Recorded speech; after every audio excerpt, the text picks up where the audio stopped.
Foday, thank you so much for meeting me here today. I really appreciate your time. I know you've been planned to come to London and it's been a bit last minute, but I think it's good to be here and have these conversations around the energy industry. First of all, I want to ask you about your self-proclaiming as an oil and gas man. I think that in the energy industry today comes with a bit of criticism, but I think actually from my perspective, knowing how the industry is going, it's very important to have all forms of energy, and oil and gas, of course, is going to be one of those. So I want to give you the opportunity to kind of define what you think an oil and gas man really means and why it's so important to frame it like that.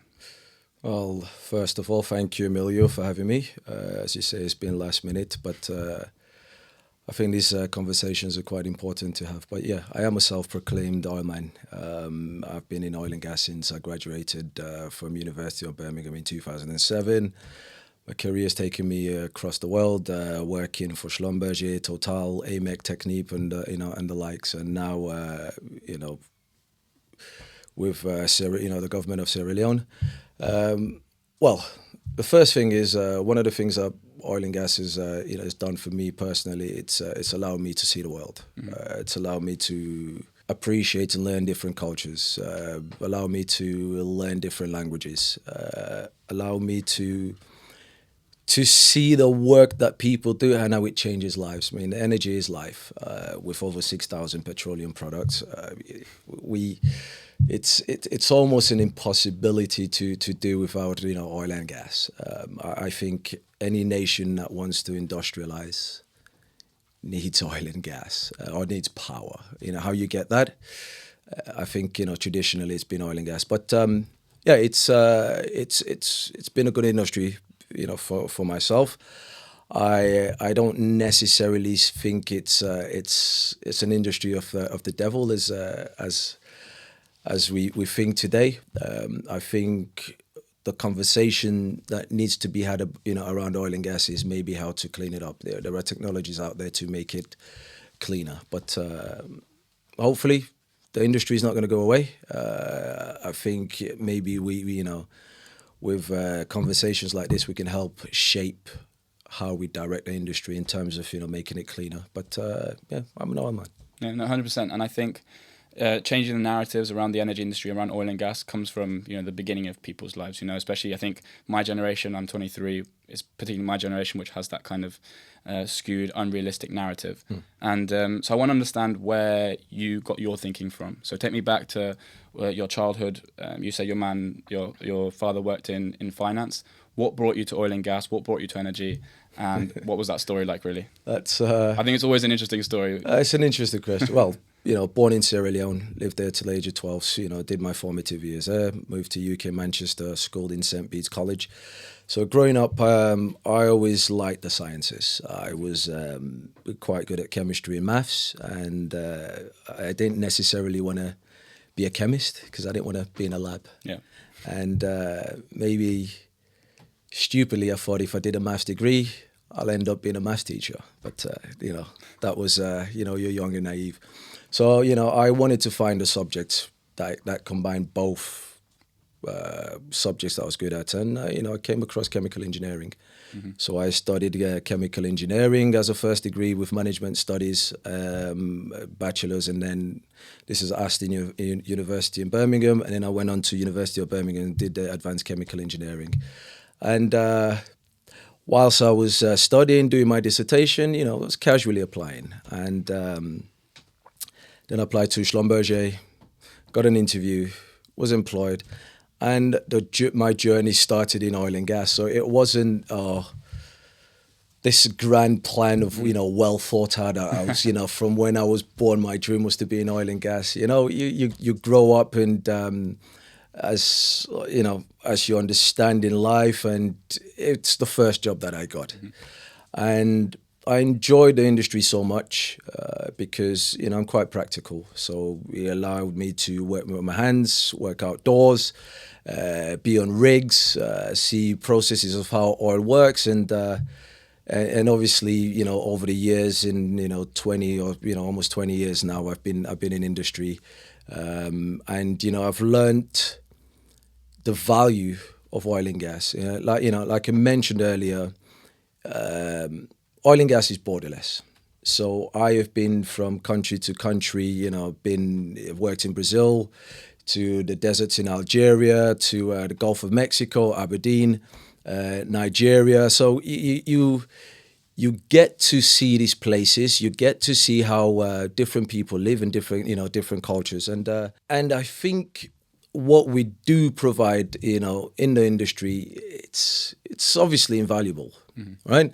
Correct. But currently, the industry has been demonized, and I think wrongly so, because there is global warming, but we as an industry as well need to be part of the conversation strongly, and as I mentioned before, of how to combat global warming rather than completely push away from the industry itself. I mean, being now in Sierra Leone, it's very easy to have a conversation around climate change and global warming when from the comfort of your bedroom or your home, you can press a button and your gas is switched on, or you can cool your home at the press of a button.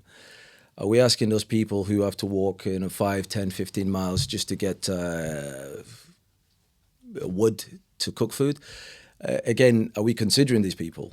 We're not. So we as a community, oil and gas, and also as an African, West African community, where we do see these real problems, we need to be part of the conversation, and we need to be considered.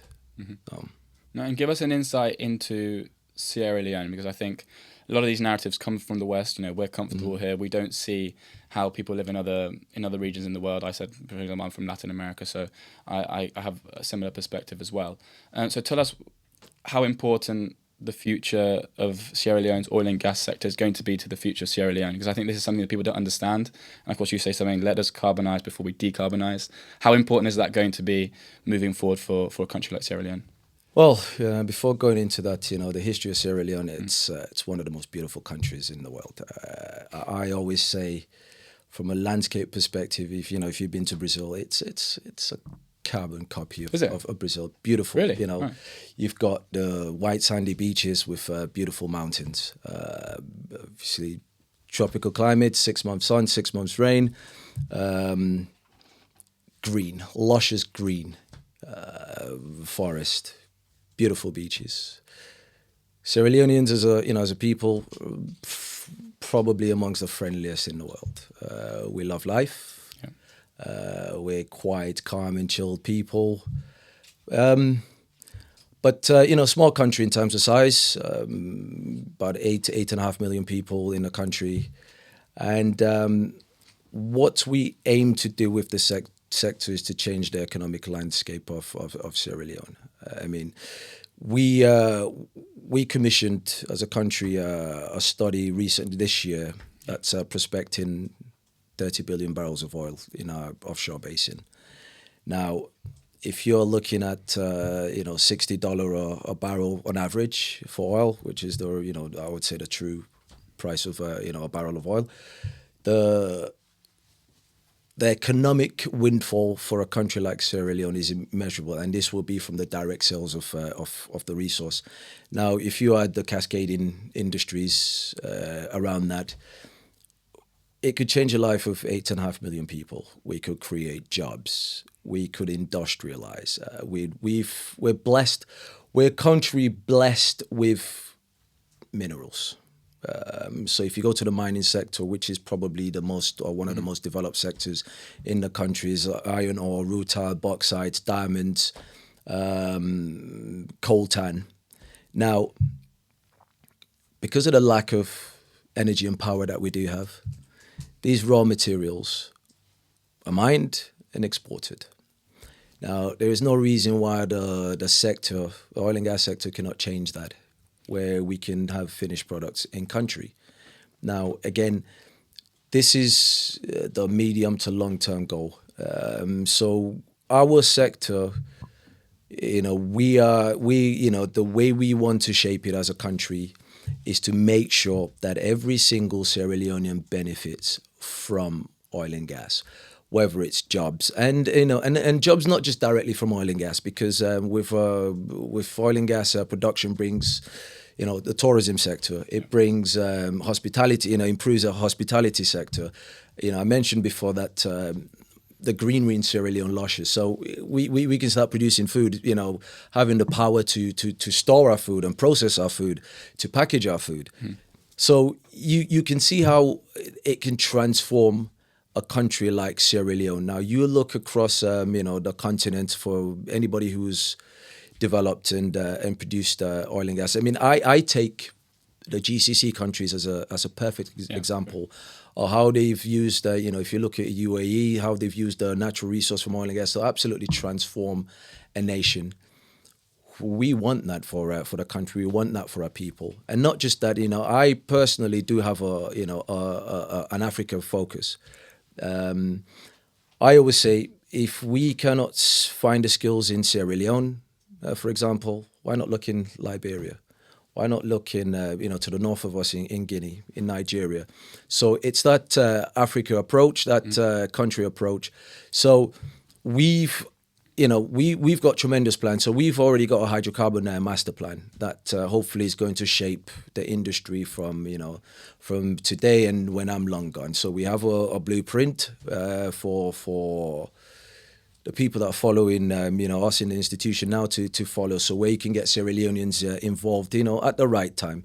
So the sector, we believe and we hope, will just absolutely change the economic landscape of the country. Yeah. And with 8.5 million people, again, I know this probably goes against the capitalist mindset, but with 8.5 million people, theoretically speaking, we can make turn every single Sierra Leone into a millionaire in US dollars or pounds, if we realize and produce this 30 billion barrels. So that's probably the way we should look at it. And with this, I don't know why every Sierra Leonean can own their own home. Yeah. So that's the way we're looking at the sector. Yeah, no, I think that's an important narrative to push, and something important to show that these changes can be transformational for a country like Sierra Leone in a way even unimaginable, like you just said. Theoretically, you could make every Sierra Leonean a millionaire. But, what does it mean for you? You think you've been the Petroleum Directorate for 4 years now? 4.5, almost 5 years, coming in October, yeah. Yeah, and how... You said when you joined, it was COVID, the industry was sleeping. Yeah. How do you make it? How do you wake it up? Because I think at that point, and obviously the oil and gas sector is very, very bureaucratic. There's always lots of processes you've got to go through. When you come in, how do you confront that initial challenge? And I know when I spoke to the guys from Africa Energy Partners, they said you have very lead from the front kind of mentality. So tell me, what's your framework for leadership, and how you also got Sierra Leone off the ground in a sense? Well, that's a interesting, very interesting question. So I said in October 2020, it was at the height of COVID. Yeah. Industry was completely asleep. Why did you accept at that point? I wanted to serve my country. I really did. So at that time, I think I was about 15 or so years into industry. I had done a lot of work, a lot of projects. I was I knew I understood the industry quite well. So when I got the call to serve my country, I thought, it's the right time to maybe, lend my skills and my expertise and to be able to shape the sector. So how do I lead? Well, the first thing is I'm blessed to have, a president, His Excellency Dr. Julius Madebio, whose leadership is exemplary, I must say. So it does allow me the autonomy to shape the sector, and he's a great listener. And behind my leadership, I have an excellent team. I really do. Very cooperative. A lot of the times, I'm quite consultative. So before making any decisions, we discuss, we talk, because I want to make sure that I've covered all the bases. My background is engineering. I was a process engineer or senior process engineer before I took this job. So teamwork and collaboration is key for me. And as an engineer, we design for the worst case scenario. So I may have ideas, but I may not necessarily have thought about every single ideas. So, with a team, we sit down, we talk, we discuss, and I learn a lot. Every day is a school day, as they say. So with that, I've also got a great family behind me. I do ask a lot of questions. I consult quite a lot. 4 years or 4.5 years ago, this was a different domain from what I'm used to. It's a public service. Yeah. Can be thankless sometimes. I came from a more corporate background where you turn up to work in the morning. Your day's planned. You know exactly what you're doing from 9 to 5. Right? You switch on your laptop. But in public service, it's sometimes your day's not exactly planned. You don't have a manual as to this is what you're going to do today.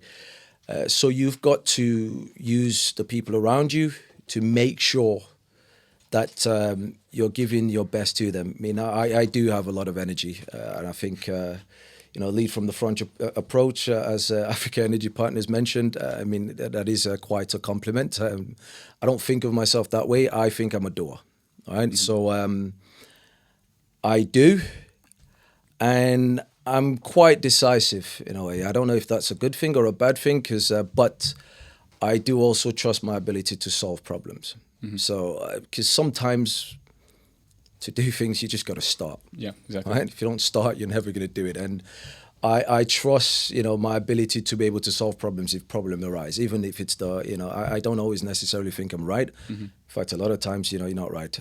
But because of problem solving skills, you manage to say, right, fine, this has gone wrong. Let's do it this way. But I think for me, what's helped me is being decisive. But again, I do have an excellent team. I do have an excellent president that helps guide and protect the sector. And, I lean on His Excellency's advice, quite a lot because, again, he's been there, done it. He's a lot more experience and, excellent team. Yeah, no, I think the idea of decisiveness and trust is super interesting because I think a lot of people aren't decisive and don't trust themselves. Before they start something, they want a perfect plan before they start. And so where does that come from? I'm very interested in the idea of mindset and how people think, how they do. Is that something that's come from, have you always been like that? Or is that something that's developed over time? Like, if I think out to my story, I've definitely grown over time into that, being more decisive. What would your story be like in terms of that mentality? Boy, good question. Have I always been like that? I think since I was young, I think family members and cousins will tell me that, I was always very, very competitive. I hated losing. Right? But with every loss, you learn. I'm also quite introspective. At the end of the day, within myself, I go through my day and say, all right, I could have done this better. I could have done that better. So you learn. As I mentioned before, I do take a lot of advice. I've got a lot of experienced people around me, my mom, my dad, even my sisters. And I take advice from people around me. I listen. I'm a good listener. Anybody that knows me, I talk. I listen more than I talk. Yeah.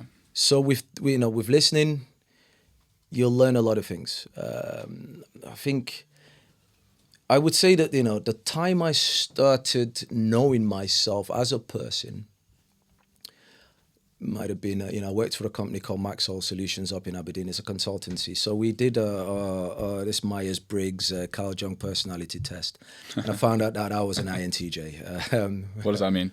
The I stands for introvert, N, intuitive, T, thinker, and judgmental. So if you are, an example of an INTJ, famous example, they always say, like Stewie from Family Guy, for example. So Stewie. Okay, yeah. No. But I think that's when I started reading more about, personality types and understanding what I am, what makes me tick, how my decisions. That is something you do? It is. I am not a greatly emotional person in that sense. So my decisions are normally based on logic. Mm-hmm, yeah. And a big thing for me is, I'd say is, justice, because I know every decision that you make it pleases somebody, but it hurts somebody. Yeah. But and I always say, whatever decisions that I make or I take, it comes from the best interest for of the end goal. Mm-hmm. It is never for personal gain or personal interest. If it's the ends for me justifies the means. Some people might feel left out, but I know that's life. The balancing act, I guess. It's a balancing act because you're going to please some people, you're going to upset some people. So, but if a decision has to be made, it has to be made. Mm. Nobody has ever succeeded in life without making a decision by just letting things just flow. Mm. So it has to be made. And if it's the wrong one, then as I mentioned, this comes in problem solving ability, and you try and fix. You try and fix it even if it's wrong. So it's also understanding that life isn't perfect. Also understanding that I'm not perfect.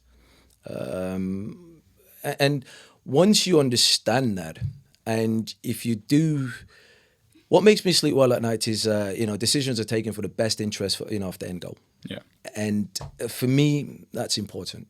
If as long as I keep doing that, I think I rest easy. Mm. But I believe I've always been decisive, but I guess family and friends will probably tell you otherwise. The way you see yourself sometimes is not the way people see you. But I'm quick to make decisions because I normally I have an ability to separate the noise, and have clarity of thought. So with that, I think. A lot of times I make a decision for the good or for the bad. Hopefully I've made more good decisions than bad. Yeah, and I think the idea of the noise is super powerful. I always say that being able to drown out the noise and kind of be with your own thoughts is super, super important. And that comes with being an introvert, because I get my energy from being alone with my thoughts. Really? Thinking, it's amazing because sometimes, when... Because extroverted people, they get energy from being in a crowd. And I remember I used to go to work and I'd be absolutely physically drained. Exhausted. Not because I've done anything physical. It's just because the interactions of and then maybe on the drive home, I just feel my energy building back up. Okay. But after understanding that, thought, okay, it makes sense. Yeah. It makes sense. So. Yeah, but being able to drown out the noise is it's in a position of leadership. I think it is quite key because then you make decisions for the right reasons. Yeah, but you say you're an introvert. You like that feeling of being alone, but your job comes with negotiation, meeting people, traveling to see people all over the world. So how do you kind of deal with that on a day-to-day basis and kind of deal with it, I guess? For love of country, for love of development, I do. So I've got to pick up my energy when I do. Funny enough, I would say maybe when I was younger, I was extroverted. Okay. Yeah. When I started working, because a lot of the times you go into a foreign country without speaking the language, right? Difficult. It's very difficult. So you learn to be alone. Mm-hmm.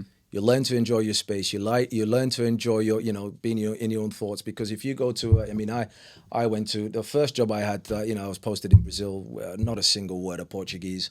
So interacting with people at the start was difficult, and then you move from country to country, so you've got to learn how to be introverted. And oil and gas as well is, postings are very transient. You might be in a country for 1 year, 2 years, and then you're sent somewhere else. And, so friendships... Hard to come by. You're not maintaining them. Yeah, or you have to learn to lose them, I guess. You've got to learn to lose them. But I guess now with social media, it's easier. Yeah. When I started working, it was 2007. I think Facebook was probably the only social media that existed. I think there was High Five or what it was, back then. So it wasn't, you didn't have WhatsApp, to call, somebody from abroad, you got to buy a calling card and whatnot. So, as you say, you learn to lose friends and you learn to be by yourself. So maybe there's still an extrovert in me trying to jump out somewhere, but I've learned to live life. Yeah. No, another super interesting thing you mentioned was the idea of justice, and I think that comes back to the narratives around like transitioning justly.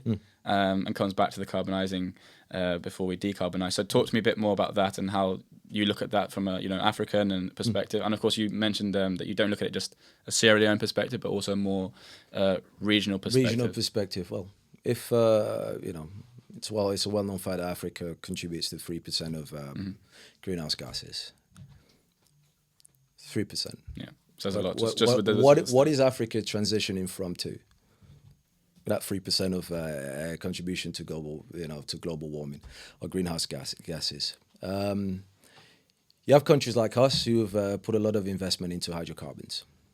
Now, to tell a country like Sierra Leone to just leave all that investment and find something else, it's a very hard pill for someone like me who's an oil man to swallow. As I mentioned before, if you walk around, a lot of places in Africa, you see, women with kids, maybe on the hip, walking miles just to get, fetch wood to cook a meal.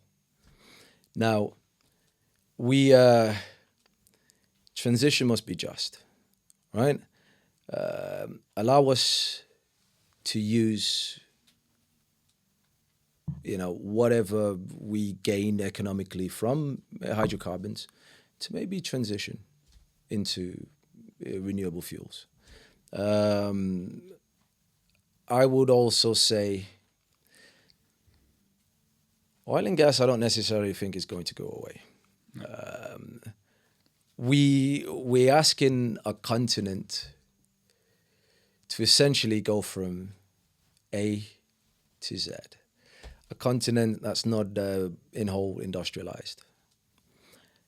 Are we going to industrialize with, solar panels, wind turbines? Do we have enough wind in Africa to transition from hydrocarbons to that?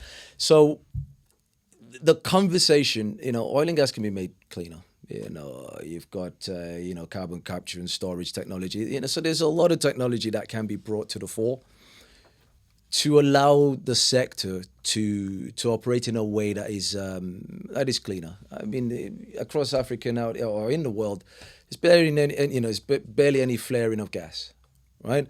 We now have gas that is now a transition fuel.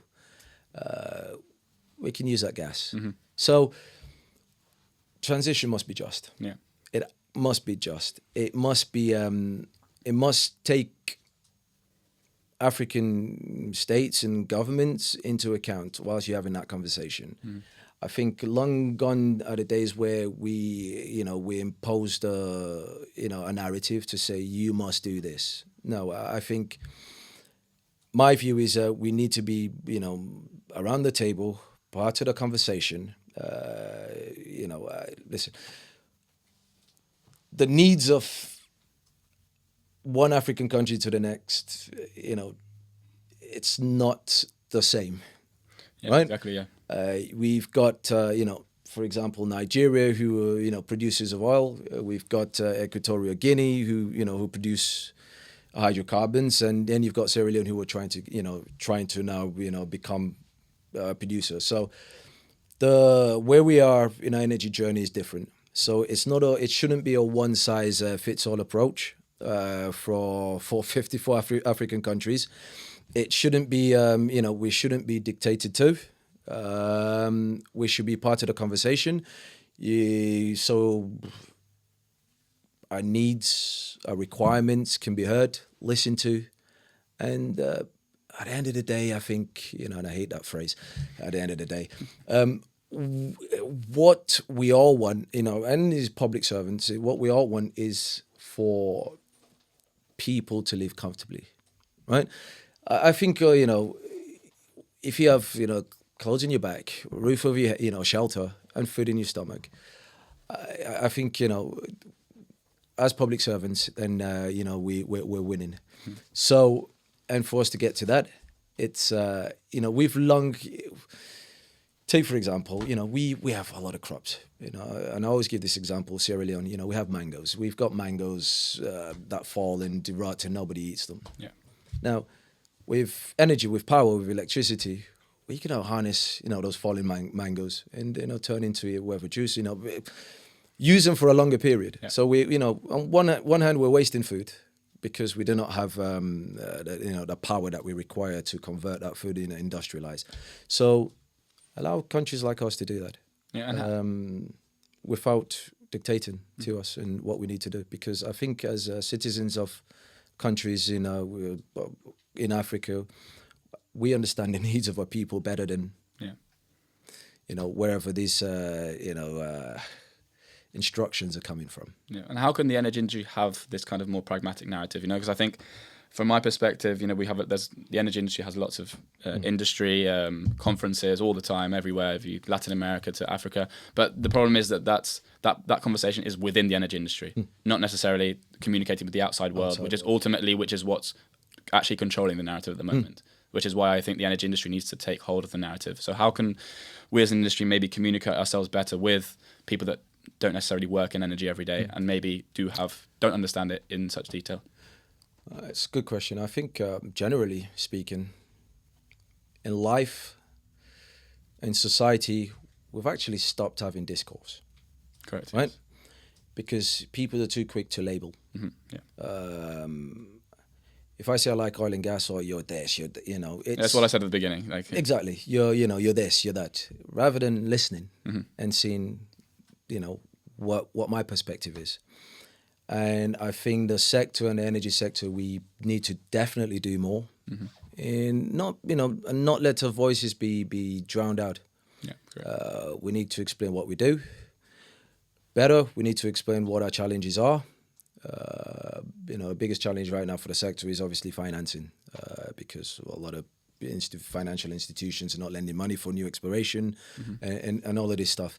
So we definitely need to have stronger voices and stronger advocates for a just transition. And then I must pay homage to a good friend of mine, NJ Ayuk, who at the African Energy Chamber, who has been a strong advocate and a strong voice for just transition, for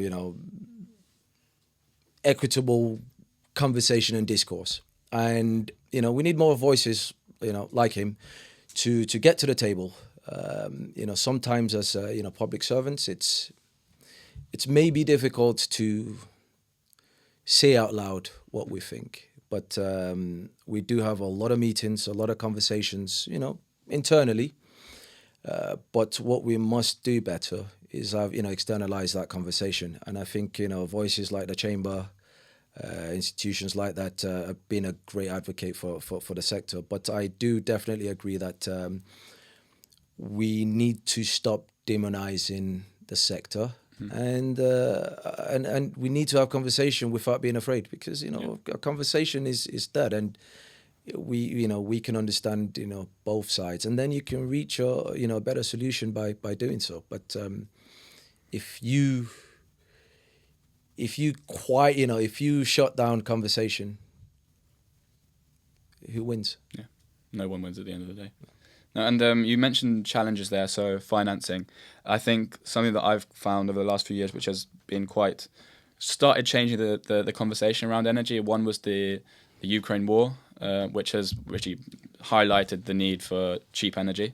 The same this year with the hike in prices with the war in the Middle East, and then also the emergence of AI. People are starting to realize how important energy is to everything, and people are starting to, so if we need energy for AI, what else is energy useful for, So how do you look at that? And I think, so the narrative is slightly changing. What other challenges do you face apart from the financing? My point was that, with these changing narratives, I think is that still a challenge you're facing day to day, the financing? So I thought that was something maybe that was seeing a little bit of a change. Well, that changed, as you say, with, the conflict in, between Russia and Ukraine. That definitely changed. I personally did see that in the interests within the sector, especially in Sierra Leone. But if I speak for a country, so what's beneath the surface is beneath the surface. So Sierra Leone, what we've done brilliantly, I'd say, as a country in the sector, is reducing red tape. Yeah, so we've stripped that back, and what is above surface, above ground, I think it's very competitive, and a lot of these IOCs like. Of course, the terms that we offer, that's one side of the coin. The other side of the coin is obviously what's the geology, and that's if we can control that, we will. That's a challenge. We are a frontier nation, not yet producing. We've drilled 8 wells, made 4 discoveries, albeit not commercial, but we're working on that to drill more wells. We're hoping to maybe drill a well next year. We've, again, just finished a 3D seismic survey last week, I think it was, by an independent from Nigeria, FAO in collaboration with GeoPartners, and the technical work was done by BGP, which is a subsidiary of CNPC. There's competition for the same oil dollars, investment dollars. There is. So we know that. And we are positioning ourselves to be part of the conversation. And I think we've done a great job as a team, as a country, to be part of the conversation for a prospective place for investment. So the challenges, as I mentioned initially, I guess, the IOCs, it's funding. But I think we are slowly overcoming those challenges, because we do know there's a number of huge companies now looking for, frontier basins. So we've just got to be part of that pool of investment climate for countries. And what we've done, what we can control, the above ground elements. Take, for example, the last company field that we gave license to, this from the end of the licensing round to award of license was 30 days. Yeah. And that's and we're proud of that. We and we do not want to take more than 60 calendar days to award a license. Our terms have been stripped back. We take 10% royalty for oil, 5% for gas. Corporate income tax has gone down from 30% to 25%. So there's a lot of things that we've done to be able to create an environment for investment in the sector. The other sides that that we can't control. We can't control what God has put in our basin. That's what's there. But as I said, so we commissioned a study earlier on this year, 30 billion barrels again. So we're hoping to realize that very soon. Yeah. We're one of the few countries that's shooting new seismic. Especially around the West African transform margin. So we as a country, we're doing a lot. We're very active. I think we're quite visible, and we're doing, I think, all we can do to change, to overcome the challenges, as you mentioned before. No, I think reducing that bureaucracy is super important, because I think a lot of the frustration around oil and gas comes from, there's a lot of talk, but then when it comes to action, sometimes it doesn't match, Yeah. And a lot of that is down to the red tape and to the bureaucracy that we see. No, absolutely. So I think that's, in theory, it's 85 business days, correct? But you do it quicker than that. Yes, we do it quicker than that. So it's 65 business days. Okay. It might be 85. I need to check. What I read was 85. And it's 85 business days. But we do it. The last one that we did was 30. Yeah. That's less than 30 days. Yeah. Well, I think it's transformational. I think. And how important is how much are you learning from, for example, you spoke about NJ Ayuk then on an African level, collaboration. I think from the interviews that I've done over the last couple of weeks, there's a huge focus on collaboration, not only between countries but also between technologies as well. So how important is that in terms of you moving forward as a country as well? I think I firmly believe that oil and gas is borderless, right? Because we could have let's say, for example, in Sierra Leone, we could make a discovery that that might seep into the Liberian basin, for example. So we've always got to make sure that we collaborate, we learn, from producing nations that are already, far ahead of the journey than us. As I mentioned to you before, I'm somebody who listens. Again, going back. Reducing red tape, that's listening to the industry, right? Because you've heard a lot of investors say, a lot of the times in Africa, it's a bit of a cumbersome process from getting license or what. So, you listen to that, you take note. We are, I mentioned a hydrocarbon master plan before. Now, again, this is putting into black and white things that we've learned across, not just in Africa, but across the globe, of how the sector runs and what would like Sierra Leone's oil and gas industry to look like. From local content participation to the like. So I think collaboration is important. Again, I mentioned to you before, it's I do, if there are jobs or skills that we require in Sierra Leone and we cannot find locally, why not look next door? Yeah. Right. So with that and with that said, we have numerous MOUs with GMPC Ghana, GMPC Gambia, ONIM of Morocco, Equatorial Guinea, the ministry there. I'm sure I've forgotten one or two, but we've sent we've sent people to, we're sending a team with AMPG Angola, going to Angola next month for training. We've had a team of people go to Ghana in the past to train. So we have this collaboration with countries that we work well with, and we're learning. Mm-hmm. We're learning. So I think it's very important. Yeah, and something you touched there on kind of the misconceptions around Africa as a destination, maybe for investment or for IOCs. What do you think are the biggest misconceptions there are around Africa? Africa as an energy destination? I think the bureaucracy. Whether it's a misconception or not, I don't know. I can only speak for Sierra Leone, course, yeah. Right? So it would be a misconception for us because we do not, we do not subscribe to that misconception. As I said, 85 days for a award of license. I think that's probably, among the shortest times, in the sector. Again, we are at a different journey compared to other, big producing nations. So I couldn't tell you for a fact what the misconceptions are or what the worries are for investors in other countries. I can only speak for those of Sierra Leone, and I think so far what we face as a country in the past was we didn't have any new data since 2010. Okay. So now we've acquired new 3D. I remember speaking to a big IOC and say, listen, we've looked at you guys to death. There's nothing new. So again, listen to that.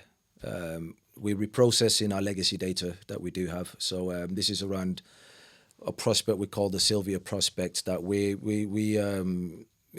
we think is our biggest single prospect that holds around 3 billion barrels. So now we're reprocessing the data. We've acquired new 3D seismic, which is one of the largest and most comprehensive 3D that we've ever done in our waters. So we are definitely de-risking ourselves because the first thing that we need to do,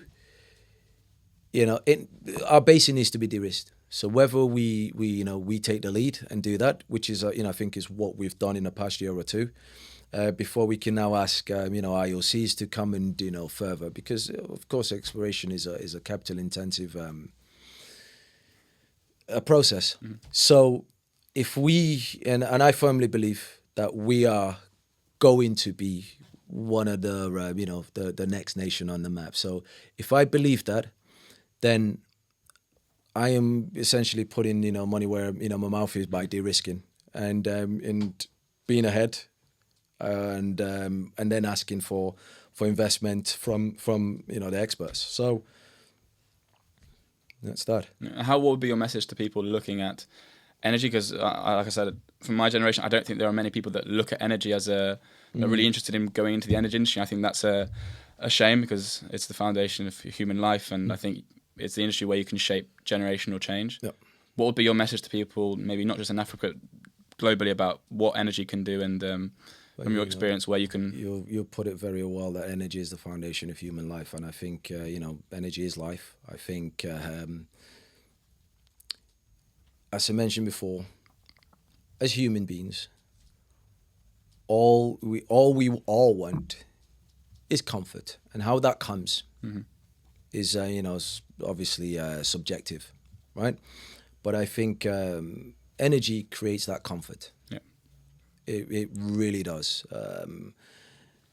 Because I'm sure nobody, you're not going to walk from East London to West London, right? You're going to take some form of transportation, whether you cycle, but even that bicycle that, that was created from hydrocarbons. Yeah. It's the product. Yeah, I always use the example of the paint on the wall. The paint on the wall. So, we all want to be comfortable. And again, as I mentioned, that is very subjective and it comes in different forms. So allow us to be comfortable. And that comfort can be created by energy. It's as simple as. Perfect. And for my last question, I'm asking all of my guests to kind of pose a question to the audience, something that we've spoken about that they should go away and think about. So what question would you pose to the audience? And it can be about energy, it can be about kind of mindset, as we spoke about as well, about anything that you think they should go think about, and kind of explain why you think it's an important question to tackle. Well, it's an important question to tackle. Good, you've put me on the spot right here, so I might have to think of either a clever or simple question. So, since we're having a conversation around energy, it's my question would be, with Africa contributing to 3% of greenhouse gas emission, what does transition look like for Africa? What are we transitioning from and to? We haven't carbonized. So if you can answer that question, that will be good. With how many trillions of metric cube of gas and of oil beneath Africa's surface, would you pay African governments to leave it beneath the sea? That would be a nice question to have answered. Because then if you do, then we would. You might have a more, a stronger conversation around leaving our resources in the ground. Yeah. If we see the revenues for that. Yeah, perfect. No, I really appreciate the conversation. I think the idea behind the podcast is to also show the personalities of the people that are leading energy forward. And I think from the conversations I'm having, everyone that I'm speaking to, kind of, you can tell they're passionate about what they're doing and they really believe we're having an impact. I think I can tell that from you. I think your identity as a Sierra Leonean really comes across that you want to help the people. And I think ultimately that's what we're in energy to do. And so I really appreciate the 45 minutes that you've been here. I really appreciate it. Thank you very much. It's a pleasure being here. Thank you for having me. And let's do this again sometime. No, yeah, I'm saying to everyone, hopefully once this podcast got thousands, millions of followers, we'll definitely have the first guest on again. Great does. Absolutely. Thanks so much. Thank you.